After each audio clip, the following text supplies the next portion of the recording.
December 2nd, 1804, at the Notre Dame Cathedral in Paris, Napoleon Bonaparte crowned himself Emperor of the French. With an ability to inspire matched only by his tactical brilliance, Napoleon has rallied the French people behind him, instituted revolutionary reforms, and carved a bloody path through his enemies with stunning victory after stunning victory. But the young emperor has not done it alone. In addition to the brave and loyal soldiers of the Grande Armée, Napoleon has a retinue of marshals, all hand-picked by the emperor himself. Unlike the aristocracy that ruled over France prior to the revolutions, Napoleon's officer corps was based on individual merit and performance, not by blood or birthright.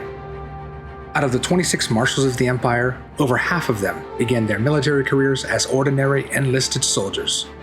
Marshal Ney, who Napoleon declared to be the bravest of the brave after his actions during the French retreat from Moscow, enlisted in a hussar regiment as a common cavalryman. Marshal Soult joined up as a regular infantryman at 16, before rising through the ranks in the revolutions. As Napoleon himself once said, every soldier carries the baton of a marshal in his knapsack. But Marshal Joachim Murat stands out as one of the most prominent examples of Napoleon's meritocracy. As a son of an innkeeper, he seemed destined for priesthood and joined the Lazarus Seminary in Toulouse at his parents' behest. But when a regiment of French chasseurs passed through the city in 1787, the soon-to-be first horseman of the empire ran away from home to enlist. A devoted Republican, Murat would quickly rise to the ranks of the French military, becoming known for his extreme aggressiveness and reckless cavalry charges. On 13 Vendémiaire, Murat would catch General Bonaparte's attention when he managed to secure several artillery pieces before the royalist troops could get there first. Less than a year later, Murat would become Napoleon's aide-de-camp and was named commander of the cavalry during Napoleon's campaigns in Austria, Egypt, and the Ottoman Empire. By the time Napoleon took the throne, Murat had married Napoleon's sister, Caroline Bonaparte, and was among the first to be named Marshal of the Empire.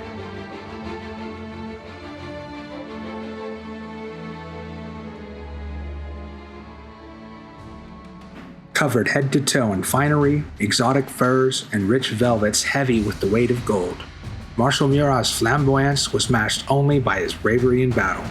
At the Battle of Borodino, Murat personally led repeated cavalry charges against heavily defended Russian positions, while under withering musket fire. At the Battle of Jena-Auerstedt, witnesses say he led his cavalry regiments with nothing more than a golden riding crop, while ruthlessly pursuing the retreating Prussian armies. And at the Battle of Eylau, Murat would lead one of the largest cavalry charges in history, over 11,000 men and horses, to prevent the Russian army from breaking Napoleon's center, saving the emperor himself from capture. With seemingly undying commitment and loyalty to his men and emperor, Napoleon saw fit to offer Marshal Murat the throne of Naples, making him king of the wealthy Italian nation. A generous gift, but this sent Murat into a month-long depression as he desperately sought the throne of Spain. Despite his vanity, he would eventually accept the role, and by the time Napoleon's defeat seemed imminent, would go as far as to betray his beloved emperor with the guarantee that he would keep his throne at the war's end. A guarantee which Napoleon's enemies had no intention of keeping.